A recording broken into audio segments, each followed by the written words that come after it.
1995 இன்று வரையும் தமிழ் சினிமாவை பொறுத்தவரையும் 2.5 கோடிக்கும் அதிகமானோர் தியேட்டருக்கு போய் பார்த்த படம் எது அப்படிங்கிற பட்டியல் இப்போ வெளியே இருக்குது.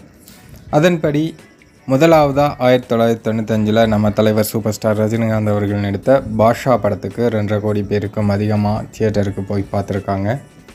அடுத்ததாக கமல்ஹாசன் அவர்களுடைய இந்தியன் திரைப்படத்தையும் 2.5 கோடி பேருக்கு மேலே தியேட்டரில் பார்த்துருக்காங்க. அடுத்ததாக நம்ம தலைவரோட படையப்பா திரைப்படம் 1999 வெளியாச்சு. இந்த படத்தையும் 2.5 கோடிக்கும் அதிகமானோர் போய் தியேட்டரில் பார்த்துருக்காங்க.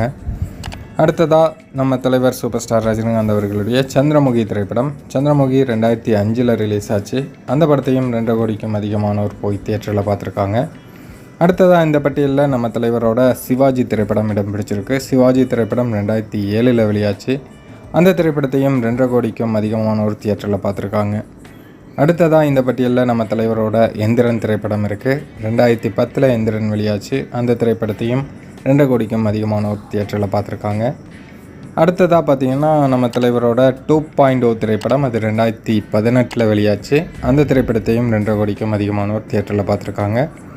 இப்போது ஃபைனலாக பார்த்திங்கன்னா நம்ம தலைவரோட ஜெயிலர் திரைப்படம் சமீபத்தில் வெளியாச்சு 2023.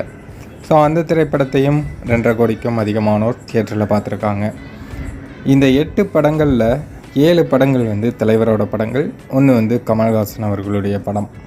அப்போது தமிழ் சினிமாவில் தலைவரோட டாமினேஷன் எந்தளவுக்கு இருக்குது அப்படின்னு நீங்களே பார்த்துக்குங்க. அதாவது 1995 இந்த கணக்கு எடுத்திருக்காங்க.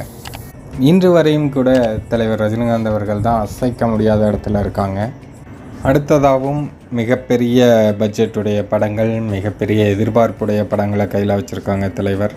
ஸோ இந்த வயசுலையும் இவ்வளோ ஒரு எனர்ஜெட்டிக்காக படங்கள் நடிக்கிறது, இவ்வளோ பெரிய ஹிட் கொடுக்கறதெல்லாம் கண்டிப்பாக உலகத்திலே வேறு யாரும் இருக்க முடியாது. நம்ம தலைவர் சூப்பர் ஸ்டார் ரஜினிகாந்த் அவர்களால் மட்டும்தான் முடியும்.